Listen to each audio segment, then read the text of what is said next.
ఈరోజే రెండవ శ్రావణ మంగళవారం, పైగా త్రయోదశి తిథితో కలిసి వచ్చింది.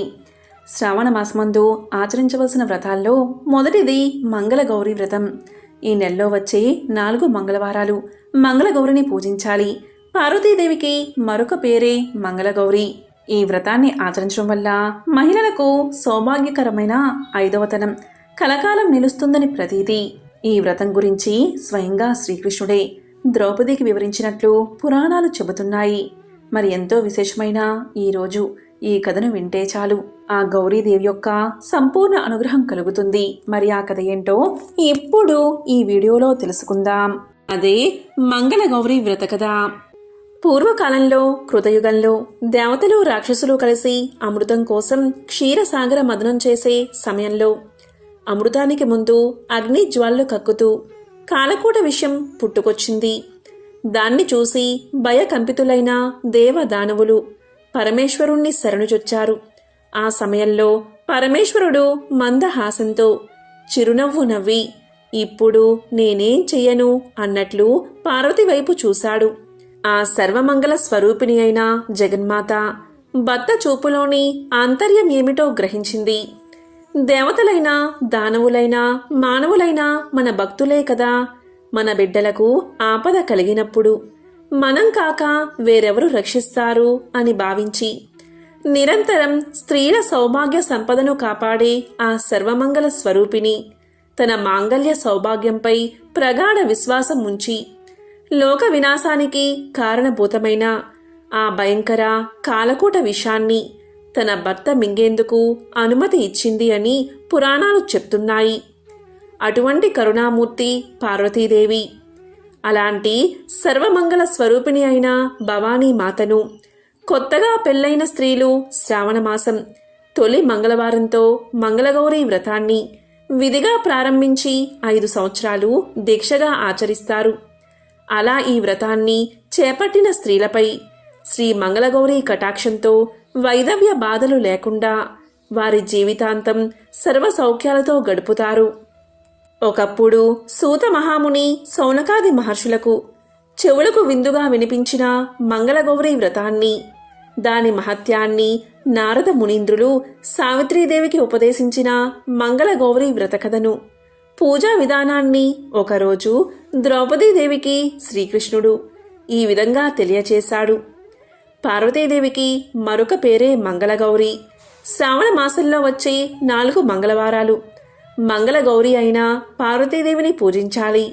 పసుపు, కుంకుమ, పూలు, సుగంధాది మంగళ ద్రవ్యాలలోనూ ఆవునేతితో ప్రకాశించే జ్యోతిలోనూ మంగళగౌరి కొలువై ఉంటుంది.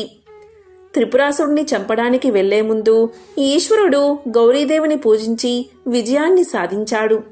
ఆమెను పూజించడం వల్లే కుజుడు మంగళవారానికి అధిపతి అయ్యాడు. మను వంశజుడైన మండోడు అనే రాజు గౌరీదేవి వ్రత ప్రభావం వల్లే చాలా కాలం భూలోకంలో సర్వ సంపదలతో రాజ్యమేలాడు. అటువంటి గౌరీదేవిని పూజించి వైధవ్యాన్ని తొలగించుకుని అదృష్టవంతురాలైన ఒక స్త్రీ గురించి చెప్తాను, శ్రద్ధగా విను అంటూ శ్రీకృష్ణుడు ఇలా చెప్పడం ప్రారంభించాడు. చాలా కాలం క్రితం జైపాలుడు అనే రాజు మాహిష్మతి నగరాన్ని పాలించేవాడు. భోగభాగ్యాలు ఎన్ని ఉంటేనేం ఆయనకు సంతానం కలగలేదు. ఆ దంపతులకు అదే దిగులు. ఎన్ని నోములు నోచినా, ఎన్ని దానాలు చేసినా ఫలితం శూన్యం. చివరికి ఆ పరమేశ్వరుడికి ఆ మహారాజు దంపతులపై కరుణ కలిగినది. పరమేశ్వరుడు ఒకరోజు సన్యాసి రూపంలో జైపాలుడి నగరానికి వచ్చి అంతఃపురం బయట ద్వారం వద్ద నిల్చుని భవతి భిక్షాందేహి అని పలికాడు. జైపాలుడి భార్య బంగారు పల్లెల్లో అన్నీ సమకూర్చుకుని భిక్ష వేసేందుకు వచ్చేలోపలే ఆ సన్యాసి వెళ్ళిపోయాడు. ఈ విధంగా 3 రోజులు జరిగింది. జరిగిందంతా భర్తకు వివరించింది. రేపు ఆ సన్యాసి వచ్చే ముందే నీవు సిద్ధంగా ఉండమని జైపాలుడు భార్యకు తెలియచేశాడు. మరుసటి రోజు సన్యాసి రావడం, మహారాణి బంగారు పల్లెంతో సహా భిక్ష వేయబోవడం జరిగింది. కాని ఆ సన్యాసి ఆ భిక్షను స్వీకరించగా, మీకు సంతానం లేని కారణంగా నీ చేతి భిక్షను నేను స్వీకరించను అని పలికాడు. దీంతో జైపాలుడి భార్య ఇలా అన్నది, అయితే మహాత్మా, సంతానం కలిగే మార్గాన్ని ఉపదేశించండి అని వేడుకుంది. అప్పుడు ఆ సన్యాసి రూపంలో ఉన్న ఈశ్వరుడు, అమ్మా, నేను చెప్పబోయేది నీ భర్తకు తెలియచెయ్యి, నీ కోరిక నెరవేరుతుంది అని ఇలా చెప్పసాగాడు. నీ భర్తను నీల వస్త్రాలు ధరించి, నీలం రంగు అశ్వాన్ని అధిరోహించి ఒంటరిగా నగరం తూర్పు దిక్కుకు వెళ్ళమను. అక్కడ అరణ్యంలో అతని నీలాశ్వం ఎక్కడ అలసటతో కింద పడుతుందో అక్కడ దిగి తవ్వమను. ఆ తవ్వకం నుంచి ఒక స్వర్ణ దేవాలయం బయటపడుతుంది. ఆ స్వర్ణ దేవాలయంలో ఉండే అమ్మవారిని శ్రద్ధాభక్తులతో పూజిస్తే ఆమె మీకు సంతానాన్ని ఇస్తుంది అని చెప్పి వెళ్ళిపోయాడు ఆ సన్యాసి రూపంలో ఉన్న శివుడు. ఈ విషయమంతా జైపాలుడి భార్య భర్తకు చెప్పి సన్యాసి చెప్పినట్లు చెయ్యమని కోరింది. ఇక జయపాలుడు నీలం రంగు అశ్వాన్ని అధిరోహించి అరణ్యంలో ప్రయాణం చేశాడు. ఒక ప్రదేశంలో అతని నీలాశ్వం అలసటతో కింద పడిపోయింది. దీంతో జైపాలుడు అశ్వం పడిన చోట తవ్వగా ఒక స్వర్ణ దేవాలయం బయటపడింది. అప్పుడు జైపాలుడు స్వర్ణ దేవాలయంలో ఉన్న అమ్మవారిని ప్రార్థించాడు. ఇక జైపాలుడి భక్తికి మెచ్చి అమ్మవారు సాక్షాత్కరించి ఏం కావాలో కోరుకోమన్నారు. అప్పుడు జైపాలుడు తనకు సంతానం కావాలి అని కోరుకున్నాడు. అప్పుడు అమ్మవారు ఇలా పలికింది, వైదవ్యం కల కన్య కావాలా, లేక అల్పాయుష్కుడు సజ్జనుడు అయిన కుమారుడు కావాలా కోరుకో అని అడిగింది. అప్పుడు ఆ మహారాజు పితృదేవతలను ఉద్ధరించేందుకు కుమారుడే కావాలని కోరుకున్నాడు. అప్పుడు ఆ దేవి తన పక్కన ఉన్న గణపతి దగ్గర ఉన్న మామిడి చెట్టు మీది ఫలాన్ని నీ భార్యకు ఇవ్వు అని చెప్పి అంతర్ధానమైపోయింది. ఇక జైపాలుడు ఆశ కొద్దీ ఆ వృక్షానికున్న పళ్ళన్నీ కోసాడు. కాని అన్నీ మాయమైపోయి ఒక్కటే మిగిలినది. గణపతికి అలా కోసేసరికి కోపం వచ్చి, ఈ చర్య వల్ల నీకు జన్మించే కుమారుడు 16వ ఏట సర్పం బారిన పడి మరణిస్తాడని శపించాడు. జైపాలుడు ఆ ఒక్క మామిడి పండును తీసుకుని తన భార్యకు ఇచ్చాడు. అది తిన్న కొంతకాలానికి జైపాలుడి భార్య గర్భాన్ని ధరించింది. తరువాత 9 మాసాలు నిండిన తర్వాత ఒక పుత్రుణ్ణి కన్నది. ఆ బాలుడికి శివుడు అని నామకరణం చేశారు. ఆ బాలుడు పుట్టిందే తడువుగా యమభటులు వచ్చి ఆ శిశువును తీసుకుని పోతూ ఉన్నారు. అది చూసిన తల్లి ఇలా పలికింది, నాయనలారా, బిడ్డ పుట్టాడు కాని పురుటిముచ్చట తీర్చలేదు. పురుడైన తర్వాత వీణ్ణి మీరు తీసుకుపోదురుగాని అని బతిమాలింది. దీంతో యమభటులు యమలోకానికి వెళ్ళిపోయారు. పురుడు పూర్తయింది. యమభటులు మరలా వచ్చారు. మరలా ఆమె ఇలా పలికింది, నాయనలారా, బిడ్డ అడుగులు చూసి మేము ఆనందించిన తర్వాత తీసుకుని పోవచ్చు. నా మనవి ఆలకించండి అని కోరింది. దీంతో యమభటులు మళ్ళా వెళ్ళిపోయారు. ఆ బాలుడు దినదిన ప్రవర్ధమానంగా పెరుగుతూ ఉన్నాడు. బారసాల పూర్తయింది. ఒకరోజు తన పుత్రుడికి అభ్యంగ స్నానం చేస్తూ ఉండగా యమభటులు వచ్చారు. దీంతో ఆమె భయంతో దుఃఖిస్తూ ఉండగా 2 వెచ్చటి కన్నీటి చుక్కలు ఆ బాలుడిపై పడ్డాయి. అది చూసిన ఆ బాలుడు, నీ దుఃఖానికి కారణమేమిటి అమ్మా, చెప్పు అని కోరాడు. అప్పుడు ఆమె పొంగి పొర్లుకుని వస్తున్న దుఃఖాన్ని ఆపుకోలేక బావురమని ఏడుస్తూ అంతవరకు యమభటులకు తనకు జరిగిన సంభాషణంతా చెప్పి, ఇక ముందు ఎలా కాపాడుకోవాలో తెలియక బాధపడుతున్నాను అని సమాధానం చెప్పింది. అది చూసిన ఆ బాలుడు తల్లికి ధైర్యం చెప్పి, అమ్మా, నాకు మావయ్యను తోడొసుగుము, నేను మావయ్యతో కలిసి కాశీకి వెళ్ళి వస్తాను అని చెప్పాడు. అందుకు ఆమె అంగీకరించి తన అన్నను కొడుకుకు తోడిచ్చి కాశీకి పంపుతూ పుత్ర ప్రేమను ఆపుకోలేక ఏడుస్తూ ఉంది. అప్పుడు ఆ బాలుడు ఒక తులసి మొక్కను పాతి తల్లికి దాన్ని చూపించి దాని బాగోగులను బట్టి తన యోగక్షేమాలను గ్రహించవలసింది అని చెప్పి మేనమామతో కాశీకి పయనమైపోతూ ఉన్నాడు. వారు అలా వెళ్తూ వెళ్తూ మార్గ మధ్యలో ప్రతిష్టానపురం చేరుకున్నారు. అక్కడ ఒక చక్కని పూలతోట వీరికి కనిపించగా అందులో బస చేశారు. అక్కడ కొందరు కన్యలు పూలు కోసుకుంటూ ఉన్నారు. వారిలో సుశీల అనే కన్య మరొక కన్యతో గొడవ పడగా ఆ కన్య సుశీలను ముండా రండా అంటూ కోపంతో దుర్భాషలాడింది. అప్పుడు సుశీల, మా అమ్మగారు మంగళగౌరి వ్రతం చేస్తుంది కాబట్టి మా కుటుంబంలో ఎవరు ముండలు రండలు ఉండరు అంది కోపంతో. అంతవరకు కోసిన పూలను నేలమీదకి విసిరేసింది. అయితే ఆశ్చర్యంగా కింద పడ్డ పూలన్నీ చెట్ల మీదకు చేరిపోయాయి. జైపాలుడు కుమారుడైన శివుడు, అతని మేనమామ ఇదంతా జరిగేటప్పుడు అక్కడే ఉన్నారు. తన మేనల్లుడు అల్పాయుష్కుడు అన్న సంగతి అతనికి తెలుసు. మా ఇంట్లో ముండలు రండలు ఎవరూ ఉండరు, మా అమ్మ శ్రావణ మంగళగౌరి వ్రతాన్ని చేస్తూ ఉంటుంది అన్న సుశీల మాట వినేసరికి శివుడు సుశీల మహత్యాన్ని పొగిడి, ఈమె నా భార్య అయితే ఎంత బాగుండునో కదా అని లోలోపల అనుకున్నాడు. ఆ పక్కనే ఉన్న అతని మేనమామ ఆ విషయాన్ని గ్రహించి కాశీకి ప్రయాణం చేసేవారికి కాంతాకాంక్ష తగదని మందలించాడు. అంతలో ఆ బాలికలు తోట విడిచి తమ తమ గృహాలకు వెళ్ళిపోయారు. సుశీలను శివుడికిచ్చి వివాహం జరిపిస్తే అతనికి తప్పకుండా మంగళగౌరీదేవి అనుగ్రహం లభించి పరిపూర్ణ ఆయుష్యుడు అవుతాడని భావించాడు మేనమామ. దీంతో అతను మేనల్లుడు శివునితో సహా సుశీల తల్లిదండ్రుల దగ్గరకు వెళ్ళి నీ కూతురికి తగిన భర్త అని శివుణ్ణి చూపించాడు. వారు ఆ పరమశివుడే శివుణ్ణి పంపాడని వారిద్దరికీ వివాహం జరిపించారు. వారి పెళ్లిలో సుశీల తల్లి తన కూతురికి మంగళగౌరీ నోము ఉద్యాపన చేస్తుంది. పెళ్లైన ఆ కొత్త దంపతులు ఆ రాత్రి బ్రహ్మచర్య వ్రతాన్ని పాటిస్తారు. మంగళగౌరీదేవి ముత్తైదువు రూపంలో సుశీలకు కల్లో కనబడుతుంది. అమ్మా సుశీల, నీ భర్త అల్పాయుష్కుడు. ఈ రాత్రితో అతని ఆయువు చెల్లింది. ఈ దోషానికి మార్గం చెబుతాను విను అని ఈ విధంగా చెప్పసాగింది. అమ్మా సుశీల, కొద్దిసేపట్లో ఒక కృష్ణ సర్పం నీ భర్తను కరవడానికి వస్తుంది. వెంటనే నీవు నిండా పాలు ఉన్న ఒక కుండను దాని ముందు ఉంచు. అప్పుడు ఆ పాము ఆ కుండలోకి ప్రవేశిస్తుంది. పాము కుండలోకి ప్రవేశించాక వస్త్రంతో ఆ కుండ మూతిని గట్టిగా కట్టేయి. ఉదయాన్నే ఆ కుండను నీ తల్లికి వాయనం ఇవ్వు. దాంతో నీ భర్తకు గండం తప్పిపోతుంది అని చెప్పి అమ్మవారు అంతర్ధానమైపోయింది. ఇక సుశీల వెంటనే లేచి కూర్చుంది. గౌరీదేవి చెప్పినట్లే జరిగింది.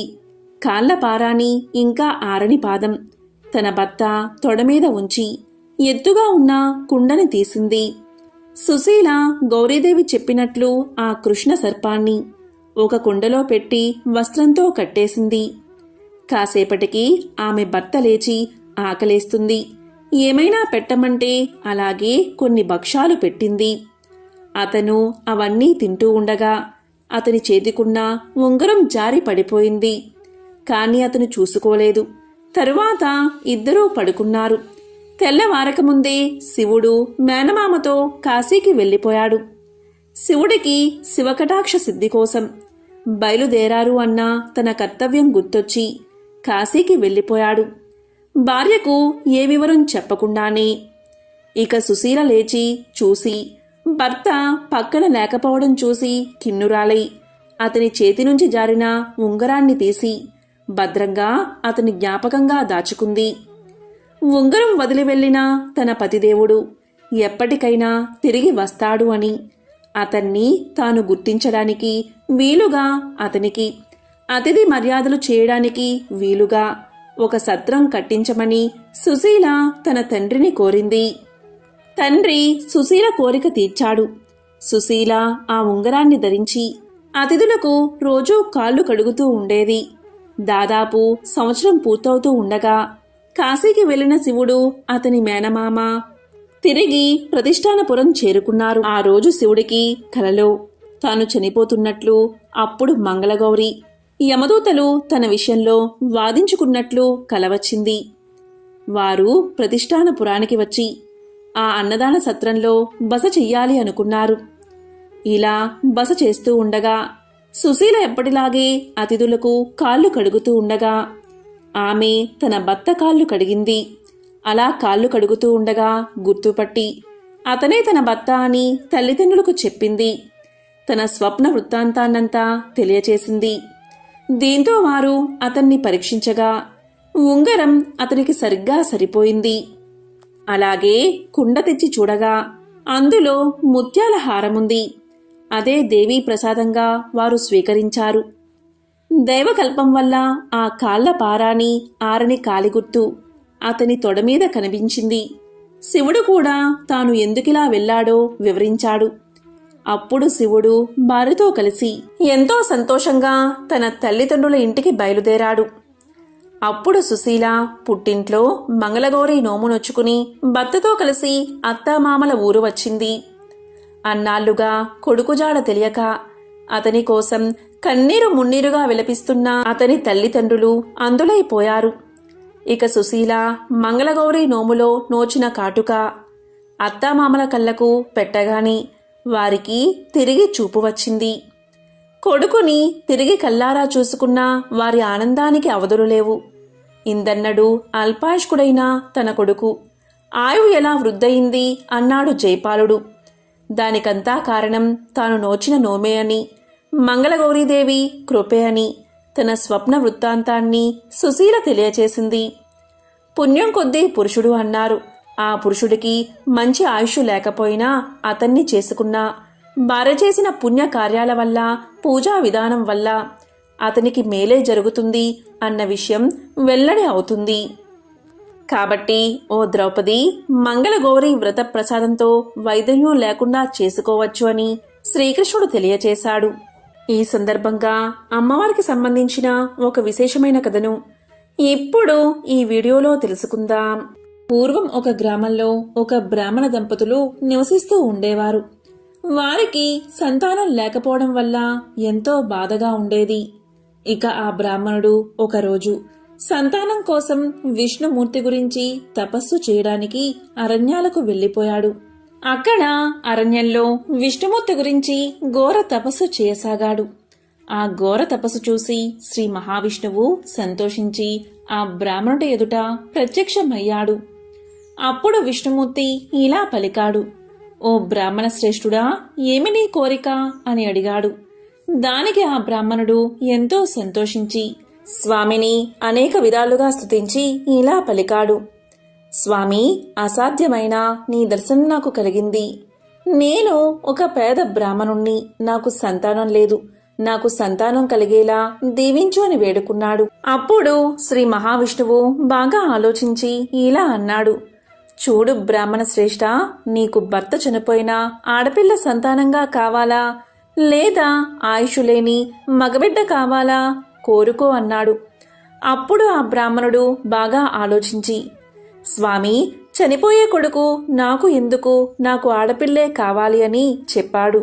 దీంతో శ్రీ మహావిష్ణువు, సరే బ్రాహ్మణుడా, నీ కోరిక తప్పక నెరవేరుతుంది అని ఆశీర్వదించి అంతర్ధానమయ్యాడు. ఇక ఆ బ్రాహ్మణుడు అడవి మార్గంగా ఇంటికి చేరుకున్నాడు. కొన్నాళ్లకు భార్య గర్భం ధరించి 12 ఆడపిల్లను కన్నది. తల్లిదండ్రులు ఆమెకు విష్ణుమూర్తి వరం వల్ల పుట్టింది కాబట్టి నారాయణమ్మ అనే పేరు పెట్టారు. ఆమెకు యుక్త వయసు రాగా వివాహం చెయ్యాలని ఆ బ్రాహ్మణ దంపతులు ఎందరినో కలిసి ఎన్నో సంబంధాలు చూశారు. కానీ నారాయణమ్మను చేసుకోవడానికి ఎవరూ ముందుకు రాలేదు. ఇక చివరకు తల్లిదండ్రుల విచారంతో అడవికి వెళ్లి కనీసం ఒక రాతితోనైనా పెళ్లి చెయ్యాలి అనుకుని ఆ ఆడపిల్లను తీసుకెళ్లారు. ఆ అడవిలో శ్రీకృష్ణుడి విగ్రహాన్ని చూసి ఆ శ్రీకృష్ణుడితో ఆమె వివాహాన్ని జరిపించారు. ఇలా వివాహం జరిగిందో లేదో అలా ఆ విగ్రహం బద్దలై పిండి అయిపోయింది. దీంతో నారాయణమ్మ ఎంతో బాధపడి గోరున ఏడ్చింది. ఇక తల్లిదండ్రులు ఎంతో దుఃఖించి ఇంటికి తిరిగి వెళ్లిపోయారు. కొంతకాలానికి నారాయణమ్మ తన బాధను విష్ణుమూర్తికి చెప్పుకోవడానికి విష్ణుమూర్తి గురించి తపస్సు చేయసాగింది. ఇలా జరుగుతూ ఉండగా కొన్నాళ్లకు నారాయణమ్మ తల్లిదండ్రులు కూతురు గురించి బెంగపెట్టుకుని చనిపోయారు. ఇక నారాయణమ్మ ఇంట్లోనే తపస్సు చేసుకుంటూ ఎవరు వచ్చినా సరే నా దగ్గరకు రాకండి, నన్నేమీ అడగకండి నారాయణ అంటూ ఉండేది. అలా అడుక్కునేవాళ్ళు అలా వాకిలి దగ్గరకు వచ్చి ఆ మాటలు విని వెనక్కి వెళ్ళిపోయేవారు. అందుచేత ఊళ్ళో అందరూ ఆమెను ఈ ఇంట్లో నారాయణమ్మ అని పేరు పెట్టి పిలిచేవారు. అలా తపస్సు చేస్తూ నారాయణమ్మకు ముసలితనం వచ్చింది. ఇలా ఉండగా ఒకరోజు ఆమె తపస్సుకు మెచ్చి శ్రీ మహావిష్ణువు ఆమెను పరీక్షించాలని ఒక కాకి రూపంలో వచ్చి కావు కావుమని అరుస్తూ ఉండగా నారాయణమ్మ ఆ సమయంలో ఇల్లు అలుకుతూ అలుకుగుడ్డతో కాకిని కొట్టింది. దీంతో కాకి రూపంలో ఉన్న శ్రీ మహావిష్ణువు ఆ అలుకుగుడ్డను తీసుకుని వెళ్ళిపోయాడు. అలా వెళ్తూ ఉండగా దాంట్లో ఒక కందిగింజ ఉండి దారిలో ఆ కందిగింజ నేలపై పడి మొక్క మొలిచింది. ఈ విధంగా జరిగిన కొంతకాలానికి నారాయణమ్మ చనిపోయింది. ఇక నారాయణమ్మ చేసిన తపస్సుకు ఆమె భక్తికి మెచ్చి విష్ణుదూతలు వచ్చి నారాయణమ్మను విష్ణులోకానికి తీసుకుపోయారు. అక్కడ విష్ణుమూర్తి నారాయణమ్మతో ఇలా అన్నాడు, నీవు నాకిచ్చిన అలుకుగుడ్డ ఇదిగో, నీవే తీసుకో, ఈ రోజు నుంచి ఇది నీతోనే ఉంటుంది అని చెప్పాడు. అంతేకాదు, నారాయణమ్మ, నీవు నాకిచ్చిన ఈ అలుకుగుడ్డలో ఒక కంది గింజ ఉంది. అది భూమి మీద పడి ఒక చెట్టుగా మొలిచింది. ఈ అలుకుగుడ్డ, ఆ కంది చెట్టు రెండూ నీవే. ఈ రెండే నీవు సంపాదించుకున్నావు అన్నాడు శ్రీ మహావిష్ణువు. అప్పుడు నారాయణమ్మ ఇలా పలికింది, స్వామి, నేను నీ భక్తురాలను, నన్ను ఎందుకు ఇలా చేశావు అని అడగ్గా విష్ణుమూర్తి ఇలా పలికాడు, నీవు భక్తితో నన్ను పూజించావు, ఇది నిజమే. కాని నీవెప్పుడూ ఏ దానమూ చేయలేదు, కనీసం ఒకరికైనా అన్నాన్ని పెట్టలేదు, ఒకరికి కూడా భిక్ష వేయలేదు, దాన ధర్మాలు అసలే లేవు. కాబట్టి నీవు ఆ కంది చెట్టుపై పురుగువై తిరుగుతూ ఉండు అన్నాడు శ్రీ మహావిష్ణువు. దీంతో నారాయణమ్మ పురుగ్గా మారి ఆ కంది చెట్టుపై తిరుగుతూ ఉండేది. ఇలా కొంతకాలం గడిచింది. ఇక విష్ణుమూర్తి ఆ చెట్టుపై తిరుగుతున్న పురుగు రూపంలో ఉన్న నారాయణమ్మతో ఇలా అంటాడు, చూడు నారాయణమ్మ, నా భార్య లక్ష్మీదేవి చిలుకల ముగ్గుల నోము పడుతుంది. ఆమె నీ దగ్గరకు వచ్చినప్పుడు ఒక బిందువును దారపోస్తే వస్తానని చెప్పు అంటాడు మహావిష్ణువు. దానికి సరే అంటుంది నారాయణమ్మ. ఇక కొంతకాలానికి లక్ష్మీదేవి చిలుకల ముగ్గుల నోము పట్టి నారాయణమ్మను పిలవడానికి అక్కడికి వస్తుంది. ఆ సమయంలో నారాయణమ్మ విష్ణు మహిమతో బంగారు విగ్రహమై ఇంట్లో ఉంటుంది. శ్రీ మహాలక్ష్మి వచ్చి నారాయణమ్మను పిలవగా నారాయణమ్మ ఇలా పలుకుతుంది, అమ్మా లక్ష్మీదేవి, నాకు ఒక బిందువును ఫలాన్ని దారపోస్తే నేను వస్తాను అని అంటుంది. దానికి నారాయణమ్మ ఒప్పుకోగా లక్ష్మీదేవి నారాయణమ్మను తీసుకుపోతుంది. ఇక లక్ష్మీదేవి నోము పట్టి నారాయణమ్మను నీకేం కావాలో కోరుకో అంటుంది. దానికి నారాయణమ్మ, అమ్మా, నీ పాదభక్తి తప్ప నాకేమీ అక్కర్లేదు అనగా లక్ష్మీదేవి ఎంతో సంతోషించి నీకు 5వతనం ఎప్పుడూ ఉంటుంది అని వరాన్ని ప్రసాదించింది.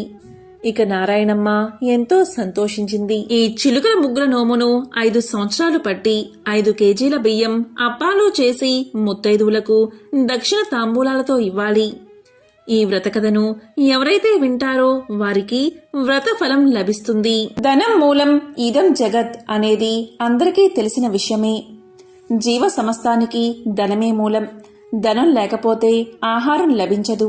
కాబట్టి అలాంటి ధనానికై ఎల్లరూ శ్రీ ధనలక్ష్మీదేవిని ఆరాధించాలి. ఆమె దయకలవాడే కలవాడు, ఆమె దయలేనివాడు లేనివారిలోని లెక్క. ధనం చాలా విలువైనది, ఇది అందరికీ తెలిసిన విషయమే. కాబట్టి ధన ప్రాప్తికై శ్రీ మహాలక్ష్మీదేవిని ఆరాధించాలి. ధనాది దేవత అయిన ఆ శ్రీ ధనలక్ష్మీదేవిని ఆరాధించి ఆమె అనుగ్రహాన్ని పొందాలి. ఆ అమ్మ దయకు పాత్రులై ధనవంతులైన అసంఖ్యాక భక్తులలో ఒకరిద్దరి విషయాలు ఇప్పుడు తెలుసుకుందాం. అదే సమాధి కథ. పూర్వం సమాధి అనే ఒక వైశ్యుడు ఉండేవాడు. అతడు విపరీతంగా ధనాన్ని సంపాదించాడు. దానితో అతనికి ధన గర్వం వచ్చింది. కొత్తలో అంతా లక్ష్మీ కటాక్షమే అనేవాడు అతను. రాను రాను దేవుడా లేక దెయ్యమా, నా తెలివితేటలతోనూ బోలెడు పెట్టుబడితోనూ వ్యాపారం చేశాను, అందుకే సంపాదించాను, అంతా నా గొప్పతనమే అండం మొదలుపెట్టాడు. హితవు చెప్పేవారిని కసిరేవాడు, తనకు వంత పాడేవారిని చేరదీసేవాడు. అలా అతని చెంత చేరిన భజనపరులందరూ కూడా అతని వద్ద ధనం తీసుకుంటూ ఉండేవారు. అందుకుగాను వారా సమాధితో కలిసి దైవదూషణలు కూడా చేస్తూ ఉండేవారు. తద్వారా వారి వద్ద డబ్బు నిలిచేది కాదు. సమాధి వారికి ఎంత ఇచ్చినా అదంతా ఏదోలాగా ఖర్చయిపోతూ ఉండేది. పనికిమాలిన వారికి అనవసరపు ఖర్చులకు డబ్బు ఇచ్చి ఇచ్చి అవసరానికి డబ్బు లేక డాబోసరికి తన పలుకుబడిపై అప్పులు చేసి చేసి అవి తీర్చలేక సమాధి దరిద్రుడైపోయాడు. అతడు పెద్దలను ఆశ్రయించాడు. అప్పుడు పెద్దలు ఇలా పలికారు: దైవమున ఏమున్నది, అంతా నీ గొప్పే అన్నావు కదా, నీ గొప్ప నీవే చూసుకో, ఇక్కడి నుంచి వెళ్ళిపో అని తరిమేశారు. మరికొద్ది కాలానికి కొడుకులు తిరగబడ్డారు. అప్పులవారు అల్లరి చేయడం మొదలుపెట్టారు. గొప్ప దరిద్రం కలిగినది. చివరికి భార్య కూడా ఎదురు తిరిగినది.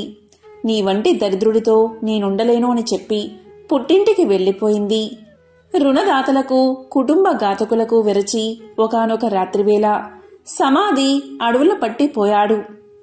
ఈ సమాధి గురించి బాగా తెలిసిన ఒక మిత్రుడు అతనికి సహాయం చెయ్యాలి అనుకున్నాడు. కానీ తక్కిన వ్యాపారులు అడ్డుపడుతూ ఉండడం వల్ల ఒకరోజు ఆ మిత్రుడు ఒక చేతికర్ర దొలిపించి అందులో ఖరీదైన వజ్రాలు వేసి సమాధికి ఇచ్చాడు. అప్పుడా మిత్రుడు సమాధితో ఇలా పలికాడు: సమాధి, నీవు దరిద్రంచే బాధపడుతూ ముసలివాడివలే అయిపోయావు. నేను ప్రత్యక్షంగా ధనమిస్తే ఇతర వ్యాపారులతో నాకు గొడవ వస్తుంది. కాబట్టి నీ చేతికి ఊతంగా ఈ కర్రను తీసుకో అని చెప్పాడు. దానికి సమాధి ఎంతో బాధతో ఆ చేతికర్ర తీసుకుని ఆ చేతికర్రతో సంతకు వెళ్లి ఆ చేతికర్రను సంతలో ఎవరో పొరుగువాడికి చవకగా అమ్మేసి దానితో వంట సరుకులు కొనుగోలు చేశాడు. సమాధి చేసింది విని మిత్రుడు ఎంతో బాధపడ్డాడు. సమాధి యొక్క దరిద్రావస్థను ఎలాగైనా తప్పించాలని ఆ మిత్రుడు మరొకసారి సమాధిని పిలిచి ఇలా పలికాడు: సమాధి, ఈ గుమ్మడికాయ తీసుకో అని ఒక గుమ్మడికాయ ఇచ్చాడు. దాని నిండుగా బంగారు కాసులు పోసి ఇచ్చాడు. ఇంటికి వెళ్లి దాన్ని పగలగొడితే ధనం కనిపిస్తుంది కదా అని ఆ మిత్రుడి ఆలోచన. కాని సమాధి ఆ గుమ్మడికాయను వేరొక కూరగాయల వ్యాపారికి అమ్మేసి ఆ చిల్లరతోని ఇంటికి వెళ్లిపోయాడు. మిత్రుడు సహకరించిన ఆ సహాయం పొందక దరిద్రబాధలు భరించలేక సమాధి ఒకరోజు అడవులకు పోవడానికి నిశ్చయించుకున్నాడు. ఇది తెలిసిన అతని మిత్రుడు మార్గమధ్యలో మోహరేలు గుట్ట పోయించాడు. కాని సమాధి ఆ దారికి రాగానే ధనలక్ష్మి కళ్ళలో పడినది. అతని కళ్ళు నలుపుకుంటూ పోయి పోయి మొహరేల గుట్టపై పడి, చీచి, ఎవరో దారిలో రాళ్లగుట్ట పోశారు అని వాటిని అటూ ఇటూ చిమ్మి కళ్ళు నలుపుకుంటూ తన దారిన తాను పోయాడు. అంతా మిత్రునికి చూపి, చూసారా, ధనలక్ష్మి యొక్క అనుగ్రహం తప్పితే ఎలా అవుతుందో, మనమెంత మంచి చేసినా వంచింపబడుచూ ఉంటాడు అని చెప్పాడు. తరువాత సమాధి అడవులకు చేరుకుని తన కష్టాలకై ఏడుస్తూ ఉండగా ఒకానొక ముని అతన్ని చూసి అతని దీనకథను విని ఇలా పలికాడు: సమాధి కేవలం ధనలక్ష్మిని తూలనాడి ఆమె పూజకు ఆటంకం కలిగించడం వల్లే నీకీ కష్టం కలిగినది. ఇంతకు మించి మరొకటి లేదు. నా మాట విని ధనలక్ష్మీదేవిని పూజించు. ధనం నీకు సమకూరుతుంది. ఆమె బీజమునే జపించు అని పలికి మంత్ర బీజాన్ని చెప్పి జప విధానం చెప్పి మహర్షి వెళ్ళిపోయాడు. సమాధికి మరొక మార్గమేది కనబడకపోవడం వల్ల గతిలేని వాడై ఆ మంత్రాన్ని జపించసాగాడు. అలా చేయగా చేయగా ఒకనాడు అతని భార్య ఆ అడవిలోనే తారసపడినది. పెళ్లి చేశాక భర్త సజీవుడై ఉండగా ఆడది పుట్టింట ఉండరాదు.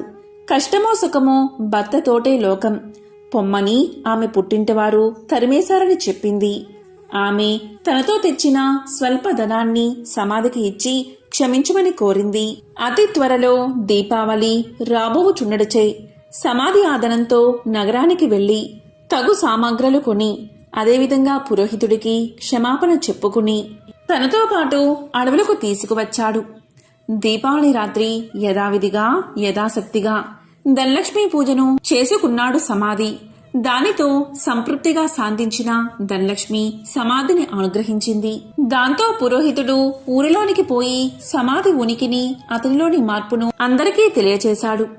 సమాధి మిత్రుడు అలాగే విప్రుడు కూడా దీన్ని సమర్థించారు. అవును, అమ్మవారిని కించపరచడం వల్లే అతనికి ఇటువంటి గతి పట్టింది కాని సమాధి చెడ్డవాడు కాడు అని మరీ చెప్పగా ఇతర వ్యాపారులు కూడా ఆలోచించి సమాధిని తిరిగి ఊరిలోకి పిలిచారు. మిత్రులు ఇచ్చిన పెట్టుబడితో సమాధి మరలా వ్యాపారాన్ని ప్రారంభించి నిత్యము ధనలక్ష్మీదేవిని పూజిస్తూ ఆ తల్లి అనుగ్రహం వల్ల అతని వ్యాపారం అభివృద్ధి చెందడం వల్ల తిరిగి కోటీశ్వరుడుగా మారి సకల సౌభాగ్యాలతో తులతూగుతూ ఉన్నాడు. కాబట్టి ఎవరైతే ప్రతి గురు శుక్రవార రోజుల్లోనూ అష్టమి, నవమి, దశమి, పౌర్ణమి తిథులయందు ఆ అమ్మవారిని పూజించి ఈ కథను వింటే ధనలక్ష్మీదేవి యొక్క అనుగ్రహానికి పాత్రులు అవుతారు. ఈ కథ విన్నా చదివినా సర్వశుభాలు చేకూరతాయి. ఇది ధనలక్ష్మీదేవి యొక్క కథ. త్రిలోక సంచారి అయిన నారద మునికి ప్రతిదీ తెలుసుకోవాలని ఆతృత ఉంటుంది. ఇది మనందరికీ తెలిసిన విషయమే. అదేవిధంగా నారదముని ఒకసారి ఆతృతగా లక్ష్మీదేవిని ఇలా అడుగుతాడు. అమ్మా లక్ష్మీదేవి, మీరెప్పుడూ కూడా విష్ణుమూర్తి పాదాలను ఎందుకు నొక్కుతారు అని అడుగుతాడు. దానికి లక్ష్మీదేవి ఇలా సమాధానం చెప్తుంది. మానవుల నుండి భగవంతుడి వరకు గ్రహాలన్నీ తన్ను ప్రభావితం చేస్తాయని లక్ష్మీదేవి సమాధానం చెప్తుంది. ఈ గ్రహాల చెడు ప్రభావం శ్రీహరి పాదాలను నొక్కడం ద్వారా ముగుస్తుంది. కాబట్టి ఆమె తన శ్రీహరి పాదాలను నొక్కుతుంది అని సమాధానం చెప్తుంది. ఒక మహిళ చేతిలో దేవతల సర్వోన్నతుడైన బృహస్పతి నివసిస్తాడు. రాక్షసుల గురువు శుక్రాచార్యుడు మనుషుల పాదాలలో నివాసముంటాడు. భార్య తన భర్త పాదాలను నొక్కినప్పుడు గ్రహాల యొక్క చెడు ప్రభావాలను నివారించడంతో పాటు సంపద కూడా వృద్ధి అవుతుందని లక్ష్మీదేవి విష్ణు పాదాలను నొక్కడానికి కారణమని ఆమె ఎంతో సులువుగా నారదుడికి సమాధానం చెప్తుంది. లక్ష్మీదేవి ఐశ్వర్యానికి దేవత, జ్యేష్ఠాదేవి దారిద్ర్య దేవత. ఒకసారి వీరిద్దరికీ ఒక చిన్న అనుమానం వచ్చింది. ఆ అనుమానం ఏంటి అంటే తమలో ఎవరు చాలా అందంగా ఉన్నారో అని. ఈ విషయమై వీరిద్దరూ వాదించుకుంటూ ఉండగా వారికి ఎదురుగా ఒక వ్యాపారి వస్తువు కనిపించాడు. ఇక వాదించడం ఆపేసి ఆ వ్యాపారిని అడిగి నిజం తెలుసుకోవాలి అనుకున్నారు అక్కా చెల్లెళ్ళు. అలా అనుకున్నదే తడువుగా జ్యేష్ఠాదేవి లక్ష్మీదేవిలు అతడి ముందుకు వెళ్లి నిల్చున్నారు. తామిద్దరం ఎవరమో కూడా అతడికి వివరించి చెప్పారు. ఐశ్వర్య దేవత లక్ష్మీదేవి, దారిద్ర్య దేవత జ్యేష్ఠాదేవి ఇద్దరూ ప్రత్యక్షమై కనిపించి అలా అడిగేసరికి ఆ వ్యాపారికి నోట మాట రాలేదు. ఇద్దరూ ఒకేసారి కనిపించినందుకు సంతోషించాలో లేక బాధపడాలో కూడా అతనికి అర్థం కాలేదు. విషయమంతా విన్నా ఆ వ్యాపారి భయంతో వణికిపోయాడు. ఇద్దరిలోనూ లక్ష్మీదేవే అందమైనదని అతనికి తెలుసు. అయితే నిజాన్ని చెబితే జ్యేష్ఠాదేవికి కోపం వస్తుంది. ఆమెకు కోపం వస్తే తనను ఇంకా పేదవాడిని చేస్తుందని తెలుసు. ఇక లక్ష్మీదేవి అందంగా లేదని చెబితే ఆమెకు కోపం వస్తుంది. ఆమెకు కోపం వస్తే తనకున్న ఈ మాత్రం సంపదను కూడా లేకుండా చేసేస్తుంది. ఏం చేసేది భగవంతుడా అంటూ తలపట్టుకున్నాడు. ఇంతలో ఆ వ్యాపారికి ఒక మెరుపులాంటి ఆలోచన వచ్చింది. ఏదైతే అది అయిందని మనసుకు సర్ది చెప్పుకున్న ఆ వ్యాపారి ఆ దేవతలిద్దరికీ నమస్కారం చేశాడు. వెంటనే ఆ వ్యాపారి ఇలా చెప్పాడు. అమ్మా, ఓ మహాలక్ష్మి, నువ్వు ఇంట్లోకి వస్తున్నప్పుడు నీ అంత అందమైన స్త్రీ భూలోకంలో కాని స్వర్గలోకంలో కాని ఎవరూ ఉండరు అని చెప్పాడు. అలాగే జ్యేష్ఠాదేవి వైపు చూసి, అమ్మా, ఓ జ్యేష్ఠాదేవి, నువ్వు ఇంటి నుంచి బయటకు వెళ్తుంటే నీ అందం సొగసు వర్ణించేందుకు మాటలు చాలవు. ఆ సమయంలో నీ అందాన్ని ఎవరితోనూ పోల్చలేము అని సమాధానం చెప్పాడు. ఆ వ్యాపారి ఎవరి మనసులో నొప్పించిన విధంగా చెప్పిన తీరు జ్యేష్ఠాదేవి లక్ష్మీదేవులను సంతృప్తిపరిచింది. అతడు ఇద్దరిని విజేతలుగా నిర్ణయించాడని వారిద్దరూ అర్థం చేసుకున్నారు. దాంతో ఇద్దరూ అతడి నిర్ణయానికి సంతోషపడుతూ అక్కడ్నుంచి మాయమయ్యారు. ఇక్కడ అర్థం చేసుకోవాల్సింది ఏంటి అంటే, జ్యేష్ఠాదేవి లక్ష్మీదేవులు ఎవరికి వారు విజేతలమని అనుకుంటూ వెళ్లారే కాని నిజానికి నిజమైన విజేత ఆ వ్యాపారే. ఎందుకంటే అతడు ఐశ్వర్య దేవత అయిన లక్ష్మీదేవి అభిమానాన్ని పొందడమే కాదు, లక్ష్మీదేవి బద్ధ శత్రువైన జ్యేష్ఠాదేవిని సైతం సంతృప్తిపరిచాడు. కాబట్టి నిజమైన విజేత ఆ వ్యాపారే. లక్ష్మీదేవి అదృష్టానికి శుభానికి సంకేతం, అయితే జ్యేష్ఠాదేవి దరిద్రానికి సంకేతం. పురాణాల ప్రకారం లక్ష్మీదేవి జ్యేష్ఠాదేవులు ఎవరు ఎక్కడ ఉండాలి అనే విషయం గురించి చర్చలు మొదలవుతాయి. ఈ క్రమంలోనే లక్ష్మీదేవి వెళ్లి సముద్ర గర్భంలో దాక్కుంటుంది. సముద్ర గర్భం నుంచి తను బయటికి రావాలని జ్యేష్ఠాదేవి కోరడంతో తాను బయటకు వచ్చి ఏ ప్రదేశంలో కొలువై ఉండాలో తెలియచేస్తుంది. ఈ విధంగా సముద్ర గర్భం నుంచి బయటకు వచ్చిన లక్ష్మీదేవి తాను పసుపు కుంకుమల్లో కొలువై ఉంటానని చెప్తుంది. అందుకే ఏదైనా శుభకార్యాలలో పసుపు కుంకుమలకు అంత ప్రాధాన్యత ఇస్తాము. పెళ్లి పత్రికలకు కూడా పసుపు కుంకుమ రాయడం వల్ల సాక్షాత్తు లక్ష్మీదేవిని ఆహ్వానించినట్లు. ఇలా పసుపు కుంకుమ రాయడం వల్ల ఆ పెళ్లిలో ఎలాంటి ఆటంకాలు లేకుండా లక్ష్మీదేవి కృప నూతన వధూవరులపై ఉంటుందని భావిస్తారు. అందుకే వివాహ ఆహ్వాన పత్రికలకు పసుపు కుంకుమలు రాస్తారని పురాణాలు చెబుతున్నాయి. మనం లక్ష్మీదేవి చిత్రపటాన్ని చూసినప్పుడు ఆమెకు గుడ్లగూప వాహనంగా ఉండడాన్ని చూస్తూ ఉంటాం. లక్ష్మీదేవికి గుడ్లగూప ఎలా వాహనమైనది అనే ప్రశ్న మనల్ని పట్టి పీడిస్తుంది. దానికి సమాధానం ఇప్పుడు తెలుసుకుందాం. ఒకప్పుడు కౌశికుడు అని ఒక గొప్ప విష్ణుభక్తుడు ఉండేవాడు. అతడు గొప్ప సంగీత విద్వాంసుడు. సుమధురమైన తన గాన మాధుర్యంతో మహావిష్ణువుని ప్రసన్నం చేసుకున్నాడు. స్థూల శరీరాన్ని విడిచిన తర్వాత విష్ణు లోకాన్ని చేరుకున్నాడు. శ్రీహరి తన ప్రియభక్తుణ్ణి స్వాగతించి అతని గౌరవార్థం అంతరంగిక సంగీత సభ ఒకటి ఏర్పాటు చేశాడు. ఆ సభలో దేవర్షి నారదుడికి ప్రవేశం లభించలేదు. తుంబురుడికి సకల మర్యాదలతో స్వాగతం చెప్పారు. తనకు ప్రవేశం లేకపోవడం అటుంచి తన ప్రత్యర్థి అయిన తుంబురుడికి స్వాగత సత్కార్యాలు లభించడం చూసిన నారదుడు ఎంతో మండిపడ్డాడు. అయినా తమాయించుకుని లక్ష్మీదేవి మందిరంలోంచి లోనికి పోవడానికి ప్రయత్నం చేశాడు. అక్కడ కూడా లక్ష్మీదేవి యొక్క చెలికత్తెలు నారదుడికి అడ్డుపడ్డారు. దానితో ఎంతో కోపగించిన నారదుడు మహాలక్ష్మిని శపించాడు. అది తెలిసిన వెంటనే లక్ష్మీనారాయణులు నారదుని ముందు ప్రత్యక్షం అయ్యారు. తమను మన్నించమని వేడుకున్నారు. అప్పటికి నారదుడి కోపం శాంతించింది. తన తొందరపాటుకు పశ్చాత్తాపం మొదలైనది. శరీరమంతా చెమటలు పట్టాయి. కీలరిగి వాత పెట్టడం బాగా తెలిసిన నారాయణుడు చేసిన దానికి సిగ్గుపడుతున్న నారదుణ్ణి చూసి ఇలా పలికాడు. నారదా, నీ కోపం కారణం నాకు తెలుసు. నిజానికి భక్తి జ్ఞానములయందు శీలవత్తములయందు తుంబురుడు నీకన్నా కపటి కాడు, గర్విష్ఠుడు కాడు. కపట భక్తిని ప్రదర్శించేవారు ఎన్ని తీర్థాలు సేవించినప్పటికీ వ్యర్థం. భక్తి శ్రద్ధలతో నన్ను కొలిచేవారికి అవశ్యం వశుడనే. సంగీతం చేత నన్ను చేరవచ్చునని చాటి చెప్పడానికే కౌశిక తుంబురను నేను సత్కరించాను. నీ శాపానికి ఏమీ బాధపడకు, లోకహితమే జరుగుతుంది, చింతించవద్దు అని చెప్పాడు నారాయణుడు. నారదునికి అప్పటికి జ్ఞానోదయమైనది. ఓ దేవదేవా, నా తప్పులను క్షమించు. అవివేకి వలె ప్రవర్తించాను, నన్ను కాపాడు.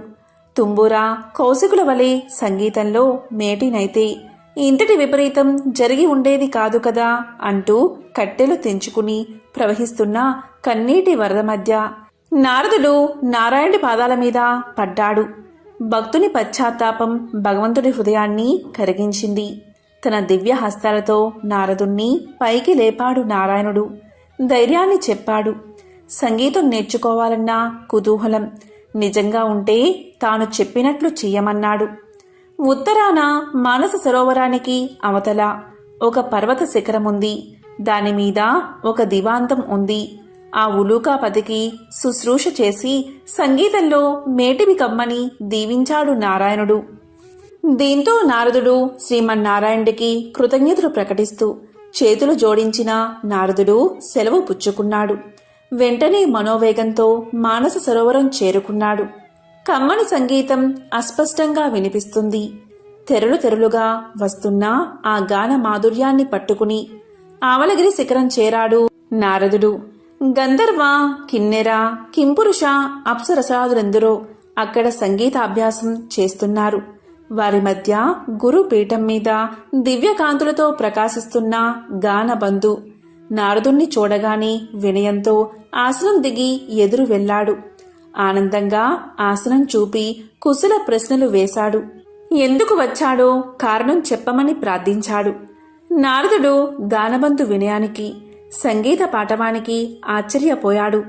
తనకు తెలియని ఈ సంగీతవేత్త ఎవరని ఆలోచనలో పడ్డాడు. అతడు ఎవరైతేనేం, తనకు కావలసినది సంగీత విద్య. ఉలూకాపతికి నమస్కారం చేసి జపతపాదులకు సాధ్యం కాని శ్రీహరిని తుంబుర కౌశికులు గాన మాధుర్యంతో వశం చేసుకున్నారని, తనకు అలాంటి దివ్యగాన విద్యను ప్రసాదించమని వేడుకున్నాడు. గానబంధు అంటే ఉలూకాపతి. నారదుడి ఆంతర్యం గ్రహించి ముందు తానెవరో వివరించసాగాడు. ఓ నారద మహర్షి, నేను చెప్పేది శ్రద్ధగా వినండి. పూర్వం భువనేశుడు అనే రాజు ఉండేవాడు. అతడు చాలా జాలిగుండె కలవాడు, ధర్మవర్తనుడు. సంప్రదాయానుసారం ధర్మకార్యాలన్నీ క్రమం తప్పకుండా నిర్వహించేవాడు. అటువంటి ఉత్తమ పాలకుడు సంగీతాన్ని మాత్రం నిషేధించాడు. ఎవరైనా గానాలాపన చేస్తే మరణశిక్ష విధించమని మంత్రులకు తెలియచేశాడు. భగవంతుణ్ణి కూడా భక్తి గీతాలతో స్తుతించకూడదని చాటింపు వేయించాడు. ఒకరోజు హరిమిత్రుడు అనే భక్తుడు రాజు ఆజ్ఞను మర్చిపోయి భగవంతుణ్ణి కీర్తిస్తూ గానం చేశాడు. ఆ గాన మాధుర్యంలో మునిగిపోయిన ప్రజలు కూడా పాడకూడదు అన్న విషయాన్ని మర్చిపోయారు. వెంటనే రాజభటులు వచ్చారు. హరిమిత్రుణ్ణి రాజు ముందు నిలబెట్టారు. రాజు ఆలోచించాడు. పాడినవాడు బ్రాహ్మణుడు. బ్రహ్మహత్య మహాపాపం, మరణశిక్షతో సమానమైనది రాజ్య బహిష్కరణ. ఇలా ఆలోచించి హరిమిత్రుడి సంపదనంతా స్వాధీనం చేసుకుని రాజ్యం నుంచి వెళ్ళగొట్టాడు రాజు. కాలచక్రం తిరగడం మానదు కదా. కొంతకాలానికి రాజు మరణించాడు. పుట్టిన ప్రతి ప్రాణి గిట్టక తప్పదు. అలాగే గిట్టిన ప్రాణి కూడా పుట్టక తప్పదు. నరుడిగా మరణించిన రాజు గుడ్లగూపగా జన్మించాడు. దివాంద జన్మ కాబట్టి రాత్రులందే ఆహారం సంపాదించుకోవాలి. తిండి ఒక సమస్యగా తయారైనది. పురాకృత దోష ఫలితం కాబోలు. ఒకసారి 4 రోజులైనా ఆహారం దొరకలేదు. ఆకలి దుర్లభమైపోయినది. చివరికి మరణాన్ని ఆహ్వానించాడు. అతడు పూర్వజన్మలో చేసుకున్న సుకృతం వల్ల మరణదేవత యమధర్మరాజు వచ్చి ఎదురుగా నిలబడ్డాడు. ప్రాణం తీయకుండా ఎదురుగా నిలబడ్డ యముణ్ణి చూసి, ధర్మరాజా, ఎందుకు ఈ విధంగా నన్ను బాధపెడుతున్నావు? నేను గత జన్మలో రాజుగా ప్రజలపై ఎంతవరకు దయాదాక్షిణ్యాలు చూపించాలో అంతవరకు చూపించాను. నీవెందుకు నాపై దయ చూపవు అన్నాడు భువనేశుడు. దివాంద స్థితికి యమధర్మరాజు ఎంతో జాలిపడ్డాడు. తాను చేసిన తప్పేమిటో తెలియకుండా ఎవరైనా శిక్ష అనుభవించడం ధర్మం కాదు కదా. తెలిసినప్పుడే కదా పశ్చాత్తాపం కలిగేది. అలా ఆలోచించి అసలు విషయం చెప్పాడు యమధర్మరాజు. దివాందమా, నీవు రాజుగా ఉన్నప్పుడు అనేక సత్కార్యాలు చేసిన మాట నిజమే. కాని పరమాత్ముణ్ణి వేద మంత్రాలతో మాత్రమే స్తుతించాలని శాసించడం నీ మూర్ఖత్వం. పరమ పావనమైన సంగీతంతో హరికీర్తన చేసిన హరిమిత్రుణ్ణి శిక్షించిన పాపం తక్కువైంది కాదు కదా. ఆ పాప ఫలితం కొండంతై నీకు లభించిన పుణ్యఫలానికి మించిపోయింది. అదే నేడు నిన్ను పట్టి పీడిస్తుంది. విష్ణు భక్తులకు చేసిన కీడు నీకీ అవస్థ తెచ్చిపెట్టింది. దీని నుంచి బయటపడ్డం ఎవరికీ సాధ్యం కాదు. సమవర్తి చెప్పింది విన్నాక, అంటే యముడు చెప్పింది విన్నాక గాని దివాందానికి తాను చేసిన తప్పేమిటో అర్థం కాలేదు. ఏ మార్గంలో అయినా భగవంతుణ్ణి స్తుతించవచ్చు అనే జ్ఞానం కలిగింది. చేసిన తప్పుకు క్షమించి ఎలా అయినా బయటపడే మార్గం చూపించమని ధర్మదేవత పాదాల మీద పడ్డాడు. దీంతో యముడి హృదయం కూడా ద్రవించింది. ఉలూక రాజా చేసిన తప్పుకు శిక్ష అనుభవించక తప్పదు. దేనికి మించిన శిక్ష అనుభవించినచో శిక్షాకాలం తగ్గుతుంది. అంగీకరిస్తే ఆ గుహలోనికి రా. అందులో నీ గత జన్మ దేహముంది. అందుండి రోజుకు కొంత మాంసాన్ని చీల్చుకుని భక్షించు. అది పూర్తయిన తర్వాత నీకు శుభం కలుగుతుంది అని దీవించి వెళ్ళిపోయాడు. ఓ మహర్షి, ఆ దురదృష్టవంతుణ్ణి నేనే. ఆ తరువాత నేనొక రోజున నా శవం వద్ద కూర్చుని ఉండగా దివ్య తేజస్వి అయిన ఒక బ్రాహ్మణుడు రథంలో పోతూ నా ముందున్న శవాన్ని చూసి రథాన్ని ఆపాడు. దగ్గరకొచ్చి చూసి, ఇది భువనేశుని కాయం వలె ఉన్నది. ఇది ఇక్కడెలా పడి ఉన్నది? దీన్ని ఈ పక్షి తినడమేమిటి అంటూ ఆశ్చర్యాన్ని ప్రకటించాడు. అప్పటికి నేను ఆ విప్రుణ్ణి గుర్తించాను. అతడు నా చేత బహిష్కరించబడిన హరిమిత్రుడు. వెంటనే అతని పాదాలపై పడి ప్రార్థించాను. తప్పుకు క్షమించమని అడిగాను. దుఃఖాశ్రువులు నేల రాలుతూ ఉండగా యమధర్మరాజు తెలియచేసిన విషయమంతా వివరించాను. హరిమిత్రుడు అది విని చలించిపోయాడు. తన అంతరంగ భావమునకు అనుగుణంగా ఇలా పలికాడు. నీ బాధలు చూస్తుంటే నాకెంతో విచారం కలిగింది. నీవు నా ఎడల చూపిన కాఠిన్యం నేను ఆ రోజునే మర్చిపోయాను. నీవు అనుభవించిన బాధ ఇక చాలు. ఈ క్షణం నుంచి నీకు బాధన్నది లేకుండా ఉండుగాక. గొప్ప సంగీత విద్వాంసుడివై లోకంలో ఉత్తమ సంగీత విద్యను బోధిస్తావు కాక అంటూ అతడు నా కృతజ్ఞతను స్వీకరించి వైకుంఠానికి వెళ్ళిపోయాడు. అతని దీవెనలు ఫలించి నేను ఇలా ఉన్నాను అంటూ గానబంధు తన కథంతా వివరించాడు. ఆ తరువాత నారదుడు గానబంధు విద్వాంసుని శిష్యుడయ్యాడు. తొలి రోజుని సంగీతం ఎలా నేర్చుకోవాలో అనే విషయం మీద పాఠం చెప్పాడు. సంగీతం ఒక దివ్య కళ అన్నాడు. తపంతో కాని తామసంతో కాని అది పట్టుబడదు అన్నాడు. కళ కోసం జీవితాన్ని అర్పించాలి అన్నాడు. కష్టపడి నిరంతరం సాధన చేస్తే ఎవరైనా అపురూపమైన ఈ కళలో ఆధిక్యం సాధించవచ్చు అన్నాడు. గౌరవభావం మొహంలో ఉట్టిపడుతూ ఉండగా వినయంగా తలవంచుకుని ఆలకించాడు నారదుడు. ఆ సాధన అలా 1000 ఏళ్లు గడిచాయి. కఠోరమైన దీక్షతో నారదుడు 3 లక్షల రాగాలలో మంచి ప్రావీణ్యం గడించాడు. సహపాఠులంతా పొగిడేస్తుంటే సంగీతంలో ఇక తనకు తిరుగులేదనే గర్వంతో ఉబ్బిపోయాడు. అమిత ఆనందంతో గురువును చేరి కృతజ్ఞతలు చెల్లించాడు. గురుదక్షిణ చెల్లిస్తాను, ఏమి కావాలో సెలవివ్వమన్నాడు. ఎంతటి కోరికైనా సంశయించవద్దు అన్నాడు. శిష్యుడి పలుకులు విన్న ఆ గురువు ఎంతగానో సంతోషించాడు. ఓ మహర్షి, దేవశులైన మిమ్మల్ని నేనేమి కోరగలను? దివాందమునకు కావలసిన అవసరాలు ఏముంటాయి? శిష్యుడివి అయినందున ఏదో ఒకటి కోరుకోక తప్పదు.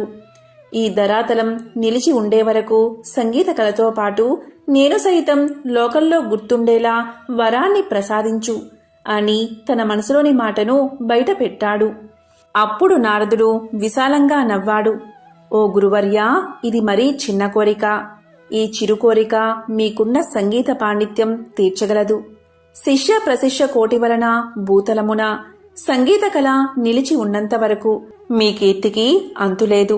మీరు చేసిన ఈ మహోపకారానికి గురు దక్షిణగా లక్ష్మీనారాయణల కటాక్షం, వారి సేవా భాగ్యాన్ని, శాశ్వత సన్నిధానమును ప్రసాదిస్తున్నాను.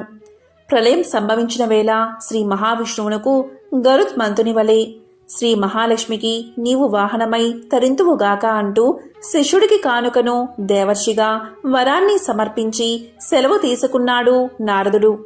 ఈ విధంగా గానబంధు అనే గుడ్లగూప లక్ష్మీదేవికి వాహనంగా మారింది. ఎంతో పవిత్రమైన విశేషమైన ఈ రోజు ఈ కథలను విన్నా, చదివినా, చెప్పినా, వినిపించినా జన్మల పాపాలు తొలగి 1,000,000 జన్మల పుణ్యం వస్తుంది. సకల శుభాలు కలుగుతాయి. ఓం శ్రీ మహాలక్ష్మియే నమః. ఓం శ్రీ మాత్రే నమః. ఓం నమః శివాయ. ఓం నమో నారాయణాయ.